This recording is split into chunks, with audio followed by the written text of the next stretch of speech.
উমৰাংশুত নেভিয়ে এতিয়া rescue অপাৰেশ্যনত join কৰিছে আৰু অলপ আগতে মোৰ কোল মিনিষ্টাৰ জি কিষাণ ৰেড্ডিৰ লগতো কথা হৈছিল। কালিৰ পৰা কোল ইণ্ডিয়াৰ টিমেও ৰেস্কিউত জইন কৰিব। 100 ফুটলৈকে পানী সোমাই আছে। এতিয়া তেওঁলোকে প্ৰথমতে পানীৰ মাজেদিয়ে ৰেস্কিউ কৰিব পাৰে নেকি চালে। জোতা চেণ্ডেল এনেকুৱা ধৰণৰ বস্তুৱে তেওঁলোকে পাইছে বা তেওঁলোকে মানুহক পাব পৰা নাই। সেইকাৰণে তেওঁলোকে ভাবিছে যে তলত নাই, ৰেড হোলবিলাকত সোমাই আছে।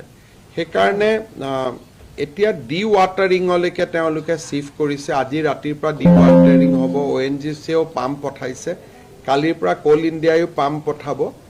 ডি ৱাটাৰিং আমি কৰিব পাৰিলে ৰেস্কিউটো সোনকালে হ'ব পাৰিব। গতিকে এভৰি এফৰ্ট চলি আছে। তাত আৰ্মিও আছে, NDRFও আছে, নেভিও আছে।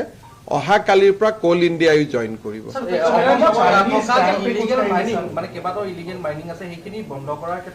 চাওক, আপোনালোকে জানে যে ডিমা হাছাও এখন স্বায়ত্তশাসিত পৰিষদ আৰু BTR ডিমা হাছাও বা কাৰ্বি আংলঙত অসম গভৰ্ণমেণ্টৰ ৰেষ্ট্ৰিকশ্যন আছে, লিমিটেশ্যন আছে। গতিকে কি পৰিৱেশত তাক কোনে অনুমতি দিছে, লিগেল ইলিগেল, এইখিনি মই পুলিচক চাব দিছো। কিন্তু ডিমা হাছাওত বা কাৰ্বি আংলঙত বা BTRত আমি কিবা এটা ইচ্ছা কৰিলে আমি কৰিব নোৱাৰো। আমাৰ সীমাবদ্ধতা আছে। গতিকে আমি অলপ চাই লওঁ বস্তুটোৰ বেকগ্ৰাউণ্ডটো কি।